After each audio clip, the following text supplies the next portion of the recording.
Hi, my name's Kevin McQuillan, and the following pre-recorded conversations are my attempt to make sense of the human experience through the practice of yoga. I hope you enjoy. We're in the midst of a teacher training. That's what's happening. We're in the midst of a teacher training, and we're winding it down.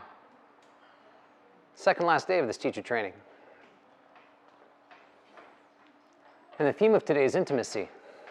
Brilliant and delicate and succulent in so many different ways. This experience of intimacy, so beautiful. And something it seems to me that we're consistently pursuing, something we want more of in our lives. And that's a great thing.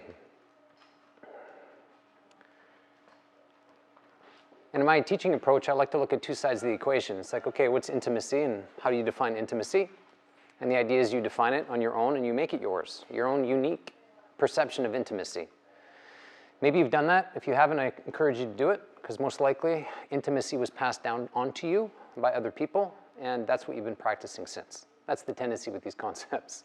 It's like intimacy lived in your family dynamic or whoever raised you, and that's what you adopted in terms of intimacy. And so maybe if you haven't done it so far, it'd be worthwhile updating your relationship to intimacy and making it yours. You, the unique individual. And in that definition or interpretation, you actually have something to work with that's much more meaningful than something that was passed down to you. And so that's the attempt today, is to make your relationship intimacy yours today. On the other side of the equation, which I like to look at as well, is what interrupts intimacy. I'll put it that way. What interrupts intimacy? And there's lots of things, but one of the things that interrupts intimacy is disgust.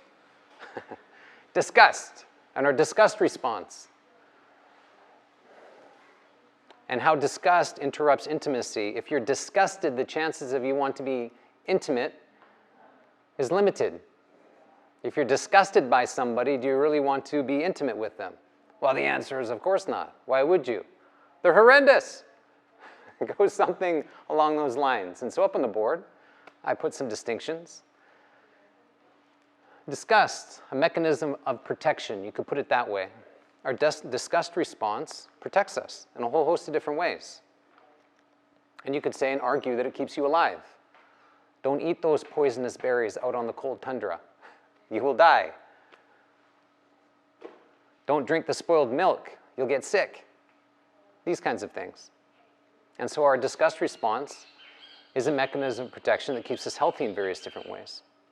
But it also impedes intimacy. And so the first distinction is you are too disgusting to respect and love. That's a hell of a statement. You are too disgusting. And isn't it amazing in relationship? You can love somebody 1 second and the next moment they're the most disgusting, horrendous person on the planet. Isn't that incredible? And how our mind shift can change so quickly. I love you to I hate you. It's very bizarre and amazing how quick that can happen. The next distinction, who do you think you are attempting to be you? You don't have that right. I'm here to tell you who you're supposed to be. That's how it can be in a relationship. When you don't meet my every need and demand, you're appalling and therefore my enemy. You're not giving me what I want. I want what I want on my terms, and when I want it, and when you don't, you're appalling. Who do you think you are? Not giving me what I want. And because you don't, you're my enemy, and I need to protect myself because you're not safe, and I'm not safe because you're not safe. You're pathetic, and you do not deserve to be treated with respect. And by the way, you're untrustworthy too. That's like the cherry on top. You don't deserve my respect. You're appalling. You're not trustworthy. You should just be thankful that I'm with you. Because probably nobody else would want to be, is the message that we can send to people. And it's a message that stings, that's for sure. And as I was mentioning, in this mindset and in this posture, you're unsafe, so therefore I am unsafe.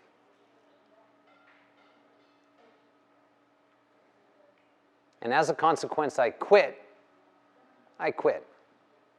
I'll give up. And we can give up. We can give up in any given moment. We can give up in a conversation, some interaction. We can give up on the relationship. We can give up on ourselves. We can give up on existence itself very easily through our disgust mechanism. And some people choose to do that. They give up their entire life as a consequence of moving down this path. And it's a tough path. It is the journey of death. It's clumsy, painful, typically lonely, righteous, all the reasons why to be right as we self-destruct down this pathway. And you could ask yourself, do I do this? And ideally, you can come up with the answers like yes, and probably a litany of examples of where this is played out for you in relationships. And it's in the closest relationships. That's the tendency. We can be our worst selves in the closest relationships. It's very strange. Especially to ourselves. Yeah, absolutely. Be so lovely and polite to strangers. Wonderful. And we get close to the people that, we spend time with, and it's like, and get wild. Wild indeed. And so this is a look outside of ourselves that Serena's speaking to. This is our relationship with ourselves at times. We can berate ourselves in a whole host of different ways, and the mind does that to the body. You down there are absolutely disgusting. You shouldn't look this way, you shouldn't feel this way. You don't fit this, you don't fit that. You don't compare to this person, that person. And so therefore, because of all these reasons, you're a disgusting human being. And that's why nobody likes you. Nobody loves you. And these are the messages that we can send ourselves and do. And if you pay attention to the way in which you converse with yourself, you will be alarmed of how often this conversation comes to you. It's like, whoa, this is intense. This plays out in the yoga world constantly, especially through expectations and comparisons. It's the recipe for disaster. I'm not keeping up with my neighbor on the mat. She looks better in those pants than I do. Sounds smarter than I do. All these different reasons why we can berate ourselves and move ourselves down this pathway of self-contempt. And to know how you get yourself there is very important. To understand how you get yourself there. Because if you have that, then you also have the pathway out. And that's important, because you will fall into this pit at times. And the idea is to pull yourself out as quickly as possible. I'll give you a couple examples, potentially, of how this has shaped me and my disgust response. I've had a tendency to be reckless in my life. Reckless, especially when I was younger. Because I've had this experience where I don't feel safe. I don't feel safe with other people, the world, these kinds of things. And I'd perpetuate that by putting myself in unsafe experiences. And I did that as a way to challenge myself. If I can put myself in an unsafe experience, and if I can get myself out of it, hooray for me. I have some worth, I have some value. And so what I would do is I would create a problem and then attempt to solve the problem that I created. The problem was, and with that, I put myself in very dangerous situations through my recklessness. And in some ways surprised I've got out of some of those experiences. I've been beat up, I've been shot at, I've been held hostage, I've been jailed, I've been all sorts of different things in my life because of my recklessness. And when I was unable to get myself out of some of those situations, because I wasn't able to get myself out of some of those situations, I had all the evidence that I was weak and disgusting. Couldn't figure this one out, stupid son of a bitch. And the language that would come to me and how I'd berate myself and beat myself up as a consequence of not being able to solve a problem that I created. And it didn't matter. If I solved the problem, I felt unsafe. If I didn't solve the problem, I felt unsafe. It was quite the quandary I put myself into. There was no winning for me in that experience. Zero. I've been tracking this as well in some of my closest relationships. And I'd say like romantic relationships. There's an attraction I have to reckless women.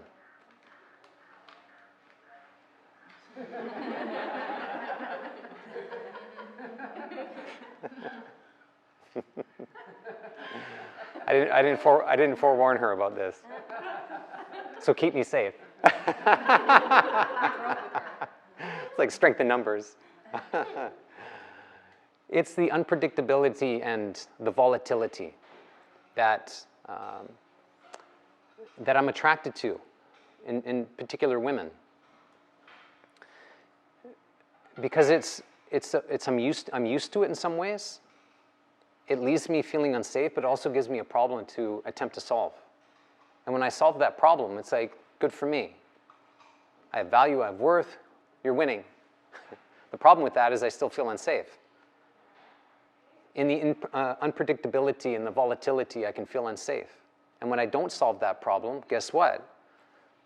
I consider myself to be weak and disgusting. It's perfect. You don't deserve better. This is exactly what you deserve. That whole story I can run myself down. And the strife I've caused myself in being attracted to recklessness, all designed to create an unsafe experience for myself. I cause the problem and attempt to solve the problem. And ideally, you can relate to this. This isn't just me, by the way. If you really look at your life, what you'll start to notice is the kinds of problems you create for yourself in the attempt to solve them. It's a very strange thing to look at, but it's worthwhile looking at. And why you're doing that. And there's a payout in that for you. There's an experience at the end of that that you're very used to. It's like, whoa, that's startling. I warned you. Wee. You took it as a challenge. Yeah, I guess I did. Kevin. You know, so intimacy doesn't live in that for me. There's no possibility for it. If I don't feel safe, intimacy does not flourish. And that's true for each of us. And the reality is that we don't feel safe a lot of the time. We pretend that we got our shit together and we're well put together, and it's like, yeah. And sometimes that's true. Other times not so true. And so if we're not feeling safe, intimacy is not possible. It's interrupted. And so that's one of the things that has been important to me and continues to be important, is the ability to create stability for myself through the practice of nurturing. Having the capacity to take care of myself, and ideally surround myself with people that can support that commitment that I have to take care of myself, which is not easy. And in that is exactly where intimacy lives for me.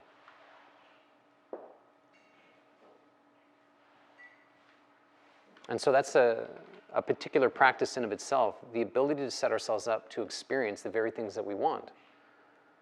And you can define intimacy however you want, but intimacy to me is something aligned to my values as an individual, where I feel connected, close to something that means something to me, where I feel stable and safe and cared for.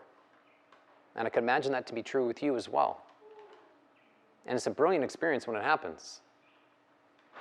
And I imagine you come to your yoga mat because at times you're able to feel that.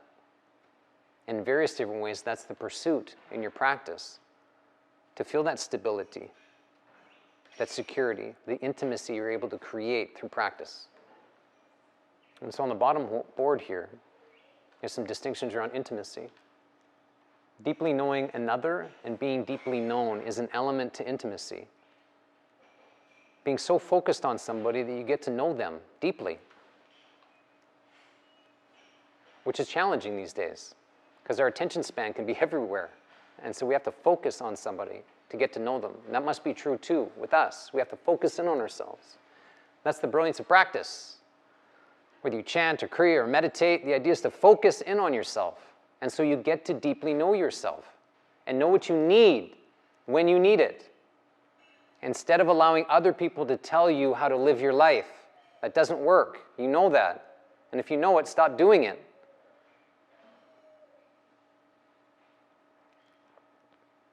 And so some distinctions. Reveal your vulnerabilities, which is a horrifying endeavor. I don't want to talk about this. I don't want you to see this, but I'm going to tell you this anyways because it's good for me. And in that, you get to know me. And maybe you'll take the risk to say something you don't want to say and reveal to me. That's been happening in this training. You've been taking risks. You're stronger as a consequence of your risk. There is no question about that. How do I know that? Because I've been spending time with you. I can see what's changing, and it's you. And it's a beautiful thing. As you reveal your vulnerability, it evokes authenticity, which informs communication, which supports connection, which holds intimacy. And so then the idea is to pay attention to what you're connecting to. The worst side of you, that's easy to connect to, or the best side of you, a much better place to connect. This hierarchy produces the preconditions for a therapeutic relationship. I really like that. The idea is that you're in relationships that are therapeutic. This is a therapeutic program. That you're in relationships that give you access to whatever you feel you need. Otherwise, what the hell are you doing in that relationship? Ideally, it's curative, providing you health and well-being in your relationship. And ideally, that's a precondition you have to be in a relationship to begin with, that you set the standard. The interchange of our ideas and life experiences can potentially make us stronger and healthier. That's one of the beautiful benefits of being with people, that we are stronger as a collective. 2 people are stronger than 1 person. 4 people are stronger than 2, and so on and so forth. And that's the benefit of being community. But more specifically, relationships that matter. If we're in the right relationships, we're stronger. And if we're stronger, we're healthier. It's kind of nice. Another element of intimacy as a consequence of this exchange gives your life continuity, which is so key. The continuity is stability, is one way you could put it, or security. A past that is stable because you've done the necessary work to clean up your past and complete it, which is a key element to you becoming present. We've got to heal. Otherwise, we're too bothered by our past nonsense. It torments us. It's like, hey, remember me? It's like constantly being slapped in the face with problems.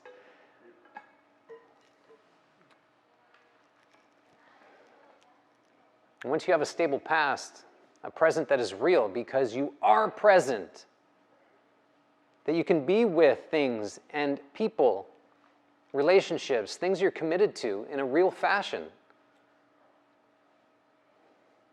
The texture of life, the experiences that are playing out right now. And to be in feel, the sensitivity in touch. Oh, it's so nice. And a future that is dependable, because you're dependable. And that's the stance we're attempting to get to, that you can get to a place where you can depend on yourself. And if you can depend on yourself, then other people can depend on you. And that's a real relationship, where we can depend on each other. Where when things go south, we have somebody to lean on. Not somebody that's going to collapse or run away. That doesn't help. Those are the moments where we feel abandoned and alone and unloved and uncared for, confused, fear, these kinds of things, when we don't have good people around us that have our best interests in mind. This exchange of truth is curative. Having the capacity to tell the truth.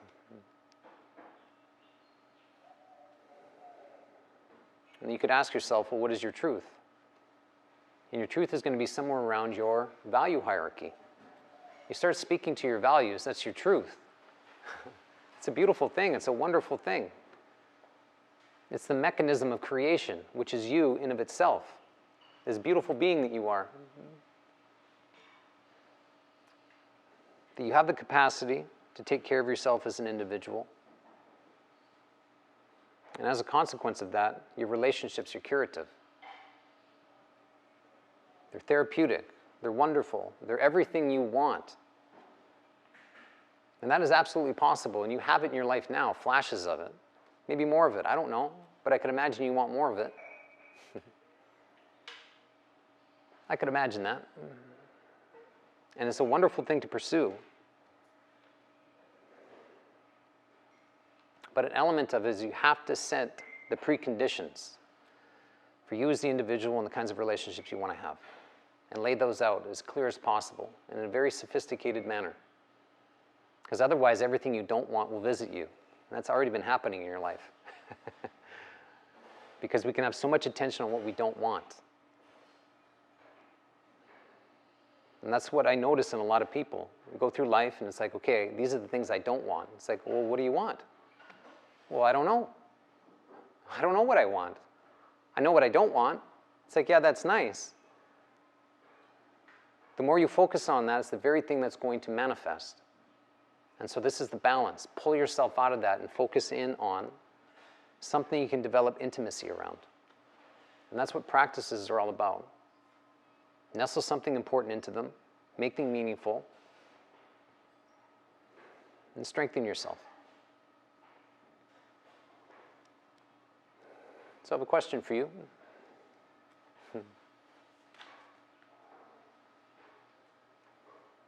What is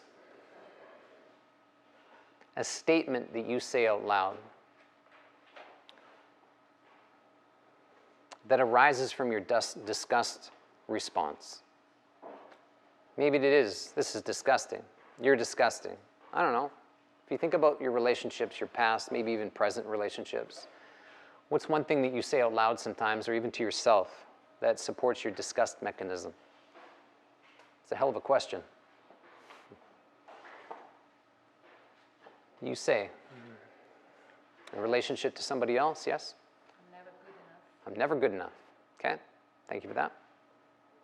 Yes? Ew, get away from me. You get away from me. Yep, that's a connection killer. I don't want to talk about that. I don't want to talk about that. Thank you for that. Not now. Yeah, very good. Okay, yeah, that's straight to the heart of it, isn't it? Fuck off. You're disgusting and F you. Okay, good. Good to have that out in front of you. And what disgust response gets you. And the message you're sending somebody. And how that sticks. How that absolutely sticks on somebody. And is very difficult to shake off. And you know that all too well because you've experienced it in your life. When somebody's been disgusted by you, what that's felt like is brutal. And it's unsophisticated and often not fair. So the idea is to stop it, which is difficult. You can do that through discipline. And that's what this practice is about. Discipline in various different ways. And the creation of something that's meaningful, like intimacy. So let that be the focus of your morning.